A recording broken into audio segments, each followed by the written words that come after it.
Okay, well, I suppose a lot of people look at Shure and say, okay, well, this is the archetypal audio company. We've been around for a long time and we're very much synonymous with that.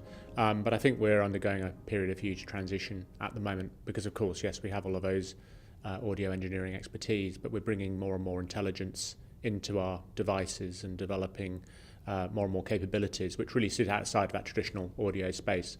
So whether it's radio frequency management or developing the IP and security protocols necessary so that the devices in future will be flexible, intelligent devices which can really evolve and adapt with the needs of the user. So our roadmap for the future actually goes out over many years. It's not just a 1 year or an 18-month horizon. It's many, many years into the future. And so what's out there in the long run is a very perhaps different world than the traditional audio world which we might be perceived for.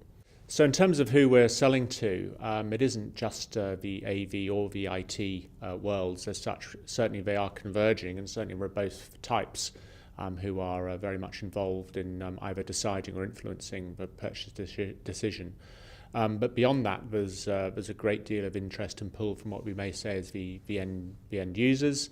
They're seeing and experiencing our solutions in their conference rooms, their huddle rooms and meeting rooms, and saying, well, we would like to have that in our organisations. And there's also the very important role of both the AV and the IT channels and the consultants and the architects and all the various other people in the value chain. So it's not just one constituency. There's many constituencies who have a stake in the game now. It's not just the intelligence of the devices in terms of how we adapt and change to address the IT market. It's also the peripheral ecosystem around that.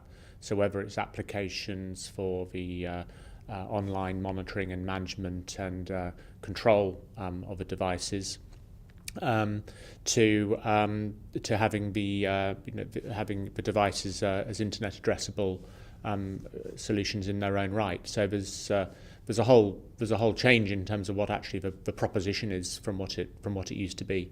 The days of having an analog microphone which could just be connected into a dedicated network are they're still there for certain applications, but really we're now talking about Internet of Things and intelligent devices. I think definitely IT demands will become to place on manufacturers, certainly, but I think they're already there. And I think to look forward, it's not just a case of what's there in the market and being demanded in the market today. It's also what we anticipate will come in the future. So we have to get our crystal ball out a little bit and try to think about what are the different scenarios. But I would say the direction of travel is only one way, which is to a converged world where perhaps AV won't be entirely distinct from IT, and IT isn't distinct from AV. It's not a case of conflict or one side going to win over the other. It's just the inevitable journey of technology. That things are coming together and devices are going to be more intelligent and capable than ever before.